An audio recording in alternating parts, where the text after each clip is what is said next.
Hello students, welcome.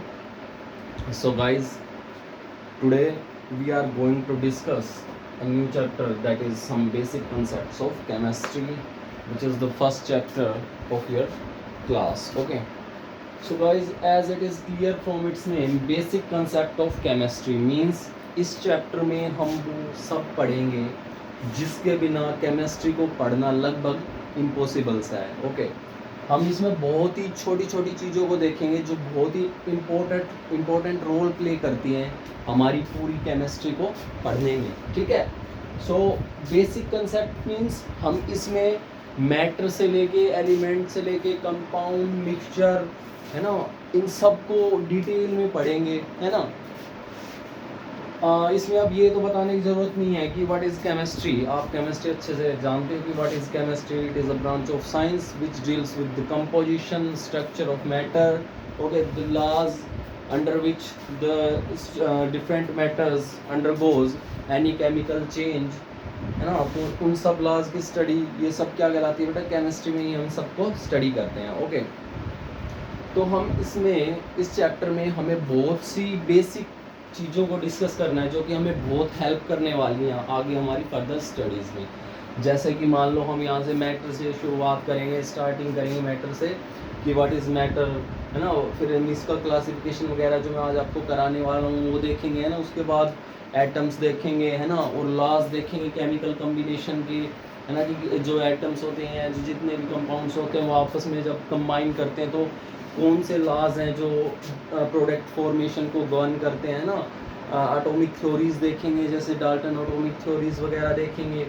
Atomic weight क्या होता है, एटॉमिक मास क्या होता है, मोलिकुलर वेट क्या होता है, मोलिकुलर मास क्या होता है, किस हद तक ये एक दूसरे से डिफ्रेंशिएट करते हैं, ये सब भी हम इस चैप्टर में देखेंगे, है ना. एम्पिरिकल फॉर्मूलाज देखेंगे, ग्राम एटॉमिक मास क्या होता है उसको भी देखेंगे, है ना. और आगे चल के सबसे इम्पोर्टेंट कंसेप्ट आता है जो हमारा मोल कंसेप्ट, है ना, जिसके बिना हम केमिस्ट्री को लगभग अधूरा सा समझते हैं. वो सब हमें पढ़ना है इस चैप्टर के अंदर. सो मीन्स जिसको बोलते हैं ना छोटी छोटी मगर मोटी बातें, वो जाके हमें इस चैप्टर में स्टडी करना है. उसके बाद में हमें लिमिटिंग रिएजेंट्स भी देखने हैं, है ना. सो गाइस, इसमें हो सकता है कि शुरू में जब हम क्लासिफिकेशन वगैरह और ये छोटी छोटी चीज़ों को जब हम स्टडी करेंगे तो हो सकता है इसके 2-3 लेक्चर आपको हल्के से बोरिंग लगें. बट आप यकीन मानिए उन चीज़ों को जब तक आप अच्छे से बिल्कुल कंसंट्रेट होकर नहीं पढ़ेंगे, आपको आने वाले टाइम में फर्दर स्टडीज़ में थोड़ी सी प्रॉब्लम होगी. सो गाइज, बिल्कुल ध्यान से और बिल्कुल कंसंट्रेट होकर आपने इन सब चीज़ों को पढ़ना है, पेशेंस बनाए रखना है. बहुत ही इंटरेस्टिंग चीज़ों को हम इसमें देखेंगे. ओके.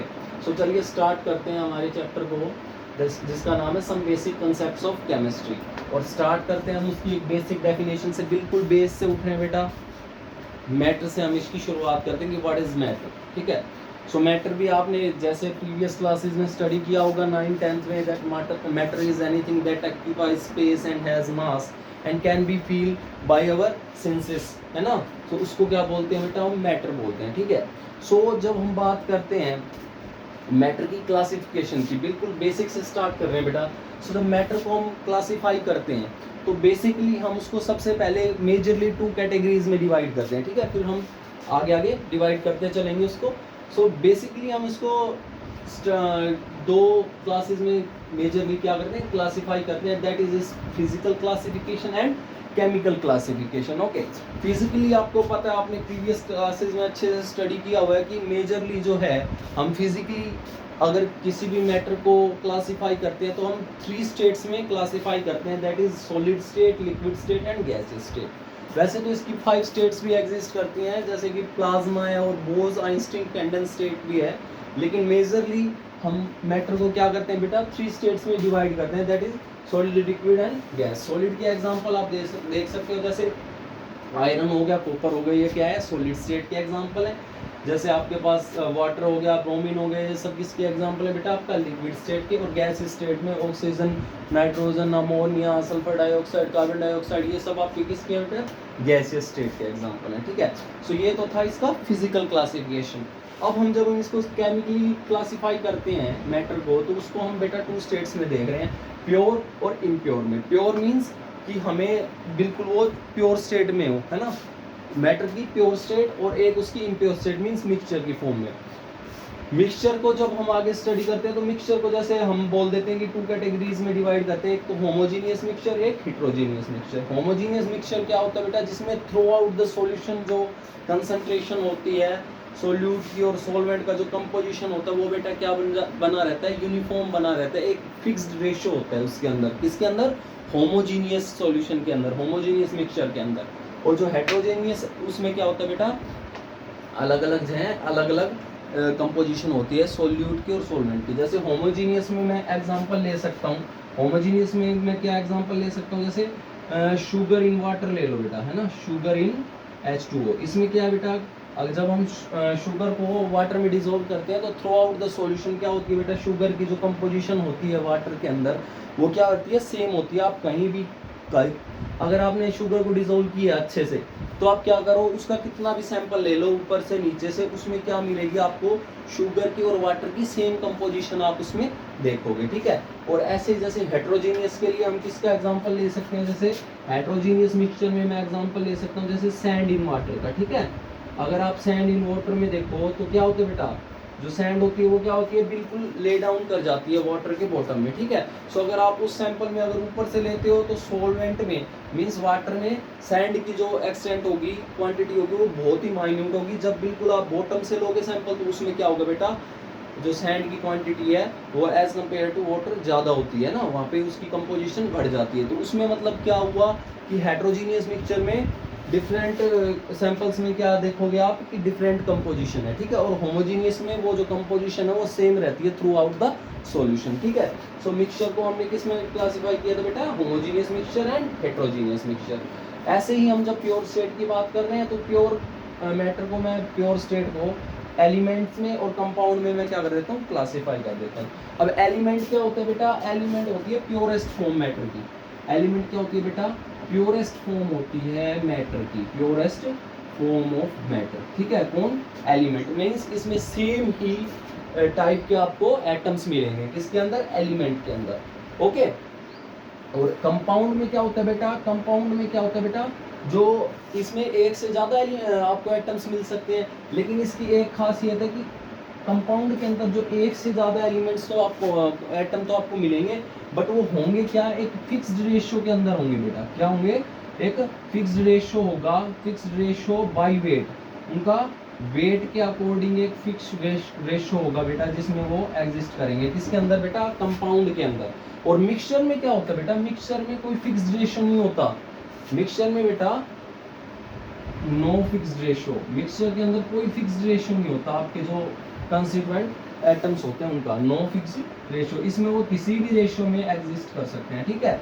सो इसमें क्या होता है बेटा, एक फिक्स्ड रेशियो होता है। और एलिमेंट क्या होता है, प्योरेस्ट फॉर्म होती है, ठीक है। सो एलिमेंट को भी मैं मेजरली फिर 3 पार्ट्स में डिवाइड कर रहा हूँ, that is metal, non metal and metalloids, ठीक है। मेटल्स आपको पता है क्या होते हैं, है ना, मेटल्स की प्रॉपर्टीज भी आपने प्रीवियस लेक्चर्स में डिस्कस की हुई हैं, जो जनरली सॉलिड स्टेट में एग्जिस्ट करती हैं, डक्टाइल होती हैं। और क्या होते हैं बेटा उनकी प्रॉपर्टीज, डक्टाइलिटी होती है उसके अंदर, वो सॉलिड स्टेट में होते हैं, इलेक्ट्रोपॉजिटिव होते हैं नेचर के अंदर, ठीक है। सो ये सब उनकी क्वालिटीज होती है किसकी, मेटल की। और ऐसे ही नॉन मेटल क्या होते हैं बेटा, जैसे मेटल के एग्जांपल है सोडियम, लिथियम और पोटेशियम।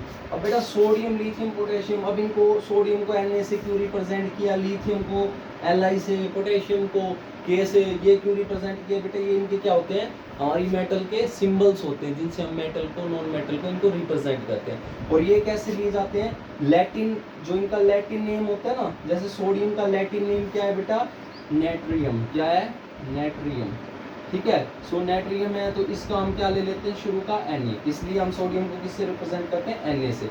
ऐसे ही पोटेशियम का क्या है लैटिन नेम बेटा, कैलियम, क्या है, कैलियम, तो कैलियम है तो इसका भी हम क्या ले लेते हैं, शुरू का पोटेशियम, इसको हम पोटेशियम से रिप्रेजेंट कर देते हैं। जैसे मैग्नीशियम होता है, मैग्नीशियम का क्या है, मैग्नीशिया, लैटिन नेम मैग्नीशियम का क्या है, मैग्नीशिया, तो इसको क्या कर देते हैं हम बेटा, मैग्नीशिया, तो इसको किससे रिप्रेजेंट कर देते हैं, mg से, ठीक है।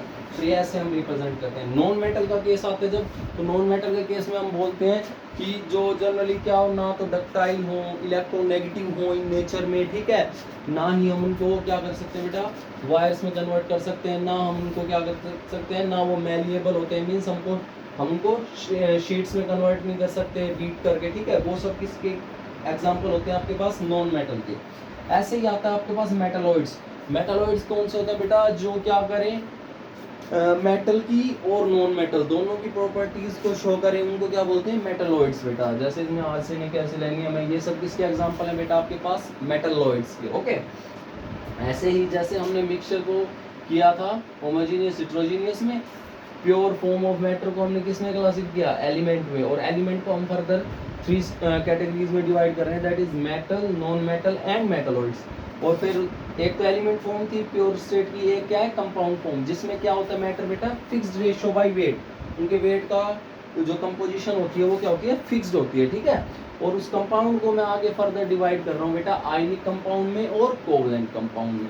अब बात करते हैं हम आयनिक कंपाउंड की, कि आयनिक कंपाउंड क्या होते हैं बेटा। तो आयनिक कंपाउंड भी आपने प्रीवियस क्लासेस में स्टडी किए होते हैं, जिनमें क्या होता है, complete transfer of electron will take place, किसके अंदर, आयनिक कंपाउंड के अंदर। जैसे हमारे पास सोडियम क्लोराइड है, पोटेशियम क्लोराइड है, ये सब किसके एग्जांपल होते हैं बेटा, कंपाउंड की स्टेट में आयनिक के, ठीक है, आयनिक कंपाउंड्स होते हैं। ऐसे ही कोवलेंट कंपाउंड्स को क्या बोलते हैं बेटा, जिनमें क्या होता है, sharing of electron will takes place between the 2 constituent atoms, कि जो एटम कंबाइन हुए हैं उनके बीच में क्या होता है बेटा, शेयरिंग ऑफ इलेक्ट्रॉन होता है, उनको क्या बोल देते हैं हम, कोवलेंट कंपाउंड। जैसे ग्लूकोज हो गया, यूरिया हो गया, CONH2 ट्वाइस, इसको क्या बोल देते हैं बेटा, कोवलेंट कंपाउंड बोल देते हैं, ठीक है। सो ये सब क्लासिफिकेशन है हमारे मैटर का, है ना। मैटर को हम कैसे क्लासिफाई करते हैं और इन चीज़ों को हम कैसे पढ़ते हैं, ठीक है।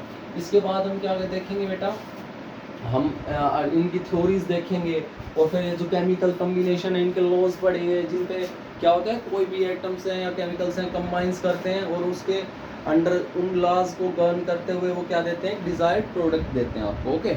So that's all for today. ये आपका आज का इसका बेसिक क्लासिफिकेशन था मैटर का। नेक्स्ट चैप्टर में आगे हम स्टडी करेंगे इन चीज़ों को थोड़ा सा वाइड फॉर्म में, ठीक है। Till then keep learning, thank you.